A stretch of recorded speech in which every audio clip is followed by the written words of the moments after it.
तर नमस्कार मित्रांनो, मी सोमनाथ पवार मराठी एसपी फिल्ममध्ये तुम्हाला सर्वांचं पुन्हा एकदा स्वागत करत आहे. आणि आज वाजले सकाळ सकाळ 9 वाजता येत तर 9 वाजून 8 मिनिटांनी काय धंदा होणार. आता CNG भरलाय, आणि आता माहीत नाही पहिली ऑर्डर कधी पडत कधी नाही. 9 वाजता आलो, काय धंदा करेगा. निम्मा अर्धा खेळ संपला. आता एडिटिंग करायला उशीर होतो, त्यामुळे सकाळी उठायला लेट होतो, बाकी काय नाही. तर बघू पहिली ऑर्डर कधी पडते कधी नाही. आशा आहे लवकरच पडेल, आणि 300-400ची पडली तर दिवस पावला सकाळ सकाळ, म्हणजे नंतर नाही का रिलॅक्स होतं येतं. बघू आता. चला सुरुवात केली ना सकाळ सकाळ, तर रिक्षा सगळी साफ करून घ्यायची नाही का. होड तर सगळं साफ करायचं आतनं बाहेरनं, कारण लक्ष्मी आपली भाऊ ह्याच्यावरच आपण पैसे कमवतो. तर साफसफाई ठेवत जावा, जेणेकरून वातावरण प्रसन्न राहतं. आतलं बाहेरचं सगळं पहिलं पुसून घ्यायचं सगळं, आणि मग कामाला सुरुवात करायची, म्हणजे जरा बरं वाटतं आपल्याला बी कस्टमरला बी. नाही तर आतमध्ये घाण असायची, आणि मग काय कस्टमरला वाईट वाटतं. काय कचऱ्यात बसलो का. मला बऱ्याच जणांनी स्वतःहून सांगितलं की तुमची गाडी नाही का स्वच्छ असते, बाकीच्यांच्या गाड्या असतं तसं.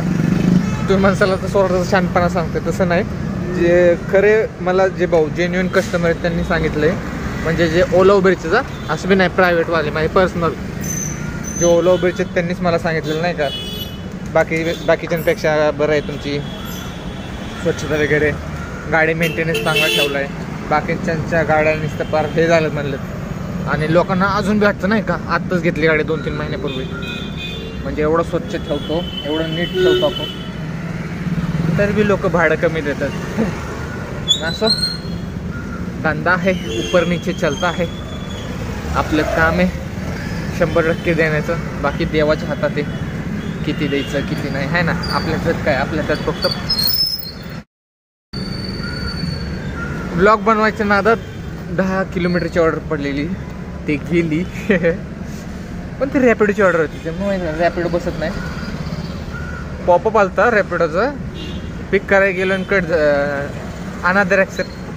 काय हरकत नाही, रॅपिडोच्या जीवर नाही जगत, कारण रॅपिडो नेपोटिझम करते, आणि उबेर तर 50-60ची ऑर्डर टाकते. गाडी स्वच्छ ठेवावी एवढंच म्हणणं आहे, जेणेकरून मन शांत राहील. मनाची शांती, बाकी सगळं बरं. मन जर शांत नसेल भाऊ धंद्यात, तर मग उद्या चांगलं. बाकी काय. 3 किलोमीटरची ऑर्डर रॅपिडोला. कसं आता स्वच्छ दिसते वरनं, ओढ बिडा एकदम कडकमध्ये का नाही, आणि स्वच्छ ठेवायची गाडी. पार्किंगला गाडी लावतो ना, त्यामुळे धूळ बिळ साठलेली असते. स्वच्छ तर झालेली, पण कापड खराब झाले. आता कापडाला धुतलं पाहिजे. कापड धुवू आपण निवांत, काय हरकत नाही. ऑर्डरचं बघू राहू. ऑर्डर मात्र मित्रांनो 2 ऑर्डर झालेत आपले, आणि आपण आला तर स्वारगेट एसटी स्टँडला. तर वाजलेत 11. उडायचा रिक्षा, हो उडायचे. रिस्पॉन्सच नाही बाबा. स्वारगेटला लय गर्दी, कॉम्पिटिशन लय स्वारगेटला भाऊ. 2 ऑर्डर झाले, 300 झाले, 11 झाले. बघू पुढची ऑर्डर कधी पडते कळते. चला. मगाशी टेक घेतलं होतं, पण मग मोबाईल गरम झाला म्हणून नाही का हे झालं.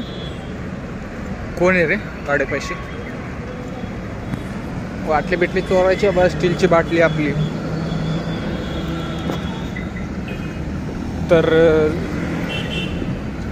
पहिलं गाडीकडे जाऊ आपली. उन्हामुळे दिसत नसेल मी. पंपावर आलतो जरा वॉशरूमला. ऐक तर सीन असं झालं की मागाशी नाही का, मी एकाला सोडला. एका चौकातनं थोडं पुढं जायचं होतं. त्याला म्हटलं अपडेट कर, तो म्हटलं नाही मीटरवाला आहे, म्हणजे रिक्षावरच आहे. म्हणलं अपडेट कर, म्हणजे 10-20 रुपये काय असेल वाढतील. नाही म्हणला सोड असंच. मला म्हणलं चालत जा मग. तू रिक्षावाला आहे, तू रिक्षावाला असून रिक्षावाला असं म्हणते की नाही तर नाही बाबा चालत जा. मला काय तुला काय फुकट सोडायला काय हे का रिक्षावाला आहे म्हणून तुला फुकट सोडू काय? आम्ही बी रिक्षामध्ये जातो भाऊ, पण कधी असं कोणाला नाही काय हे नाही करत, मीटरनेच जातो डायरेक्ट. उगाच हे करतात डोक्याला व्हायचं देतं. आणि म्हणलं जवळच आहे, 50 मीटरच आहे. 50 मीटर म्हणून 100 मीटर नेतात आणि परत 100 मीटर बाहेर 200 मीटर. त्याचं पैसे कोण नाही देत. त्यांना पिकअप करायला 1-2 किलोमीटर फुकट जाणार, त्याचे पैसे देत नाही. तर हा उबेरचा कस्टमर 14 रुपयांनी काय परवडणार सांगा. आणि स्वतः म्हणतो मी ऑटोवाला आहे. ऑटोवाला असून तो असं करतो म्हटल्यावर तर म्हणलं एक तर 10-20 वाढव, नाही तर मीटर निसतात. नाही म्हटला, नाही तर नाही म्हटलं, मग उत्तर म्हणतो गेला. आपल्याला नाही फरक पडत, आपल्याकडे कस्टमर आहे. एक गेला तर दुसरा.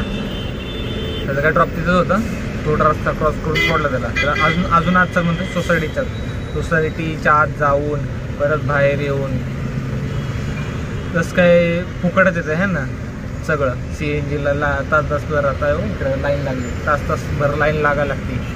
त्यांना काय तो ऑटोवालाच नव्हताच, मला माहिती. ऑटोवाला असतं तेव्हा असं बोललाच नसतं. हा भाऊ हक्काने 10 रुपये घे, आपला माणूस म्हणलं असतं. उगाच ऑटोवाला मी ऑटोवाला आहे म्हणून नाही का आतमध्ये नेडत काढतात. जर कुठलाही कस्टमर तुम्हाला असं म्हणत असेल की बाबा चल, त्याला काय होतं नाही, जिथं लोकेशन संपतं तिथंच सोडायचं. तिथून पुढं जायचं असेल तर मीटर टाकायचं, नाही तर उतर मारायचं. बाबा एकतर अपडेट कर, नाहीतर मीटर टाक, दोन्हीपैकी. नाही तर उतर मारायचं डायरेक्ट सर. ऑटोवाल्याचं पंगा. चला आता झालेत 6:30, वाजलेत 12:30. जेवणाचं बघू आणि बघू नेक्स्ट ऑर्डर कधी पडते. कधी 6:30 झालं, 1,500 कधी व्हायच्या होईल. तर मित्रांनो वाजले 1:30 आणि झालेत 700 रुपये. उशिरा आलं की असंच असतं. एकाला आता मीटरने सोडलं 45 रुपये झाले. 5 रुपये सुट्टे नव्हते. येणाऱ्या जाणाऱ्या लोकांकडनं नाही का पैसे मागून दिलेत मला. माझ्याकडे नव्हते. मी म्हटलं गुगल पे करू का? नाही गुगल पे नाही मेरे पास. म्हटलं राहू दे मग. नाही म्हणली 5 रुपये किसे सोडणे का हम. बरं म्हटलं आता तुला तिकडं सोडलं आहे, तिकडं लग्न चालू आहे. एका लग्नाला सोडलं त्या मॅडमला आणि तिकडनं रिकामा आलो. आता आम्ही 1-2 किलोमीटर असं साईड रिकामा जातो. तेव्हा ते बी म्हटलं यहाँ से आम्ही हमको काय परवडे. नाही म्हणते नाही की मिलेंगा कोई ना कोई. आता बघा 1:30 वाजले तर ऑर्डर कधी पडते किंवा कोण मीटर नेते का बघू. नाही रे ठीक आहे, तुमचे कष्ट 5 रुपये समजू शकतो, काय हरकत नाही. पण सुट्टी ठेवत जा मग तुम्ही बी आहे ना. उगाच 5 रुपयासाठी मला किती वेळ थांबवलं. ऑर्डर पडा होते मला दुसरे उबेरचे, पण त्यांच्यामुळे निघून गेले. मग आता त्याचं नुकसान भरपाई कोण देणार. लोकांना असं वाटतं नाही का रिक्षावाला लई छापतोय. रिक्षावाल्यालाच माहिती तो किती छापते किती नाही. 700 रुपये झाले आता तसे 1.5-2 वाजायला लागले. आता अवघड आहे. फ्लॉप जाणार नाही जाऊन देणार आपण आपटणार. संध्याकाळ ऊस तोपर्यंत भाऊ कसं बी मेंटेनन्स सहित 1.5चा आकडा पार करणार. बघा तुम्ही 700 झाले तर 700 सोडून अजून 800 करायचे आहेत ना. करणार भाऊ. छोटे ऑर्डर केले ना कमरेला त्रास होतो. कारण मग 1-2 किलोमीटर पिकअपला जावा आणि नंतर ड्रॉपला मग हे करा. त्यामुळं आणि मोबाईल मग अशी माझं गरम झालं त्यामुळे व्हिडिओ बनवता येत नव्हते मला. सांगितलं आहे का नाही लक्षात राहणे. कधी मी दोनदा सांगतो नाही का, तर समजून घ्या. कारण आम्ही इकडून तिकडे जातो तेवढ्यात बरंच काही डोक्यात घडतं आणि नाही का एवढ्या वेळात काय घडतं माहीत नाही. मग काय बोललेलं असतं लक्षात नाही. त्यामुळं कधी रिपीट होतं. तर मला कमेंट करून बिंदास सांगायचं हे डबल झालेले. तर मी जरा ते मग पहिलेच व्हिडिओ बघून हे करत जाईल की पहिलं काय बोललं काय नाही.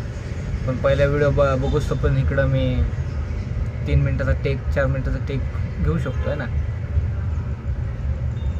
आता काय करावंय. आता आहे आपण फुरसुंगीमध्ये आणि आता इथून जरा अवघडच दिसते. पडलं तर नशीब माझं. वेटिंग बाकी काय करू शकतो. तर मित्रांनो ऑर्डर पडलेली आहे आणि बघा 1:53 झालं. कधी पडली बघितलं ना. लय वेळ लागतं रे ऑर्डर. नशीब इथं सोसायटी होती म्हणून पडली. खूप मोठी सोसायटी आहे तिकडं. इकडं बी आहे. 165 पडली. 155 काहीतरी भेटेल, 10 रुपये खातात. ते त्यांचे घेऊनच असतं. काही लोकांना माहीत नाही की बाबा एक्स्ट्रा का घेतात, ते त्यांचं इन्क्लुडिंग असतं.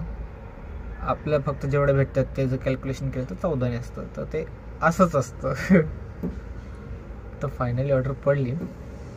मुद्दाम टेक घेतला, कारण मला म्हटलं कधी घेतो कधी नाही, ऑर्डर कधी पडते कधी नाही ते बघण्यासाठी टाईम एवढा वेळ लागतो. बस अगोदर पडवते पण छोटे छोटे पडवते, कमीत कमी 100-200 तरी पाहिजे का नाही. आले कस्टमर. घोडा आहे का घोडा? लग्न एस्लॉन्सला आलो आहे. भाडं होतं एक. फायनली कसे बसे करून 1.5 केले आपण. कॅल्क्युलेशन नाही म्हटलं पण 1.5च्या वरच गेले. सीन असं झाला की स्टेशनला होतो आणि एक जण भेटला मोमोजवाडीला जायचे आणि तिकडनं परत यायचे, तर त्याला ठरवून भाडं नेलं. आणि तिकडनं स्टेशनवरनं परत एक जण मीटरने भेटला मार्केट यार्डला, आणि तिकडनं एक जण भेटला एस्लॉन्सला. तर एस्लॉन्सला सोडलं आणि इथून आपलं घर जवळ आहे. तर आता बस वाजल्यात बघा किती, 5 वाजल्यात डॉट. 5 वाजल्यात. आता घरी जायला 5:30 वाजणार झाले. बघ कशी मला वाटणार नाही, वाटले नव्हतं की होईल म्हणून, पण झाले. म्हटलं ना आपण करणार भाऊ, करणार म्हणजे एकदा बोललं ना भाऊ करणार तर करणार.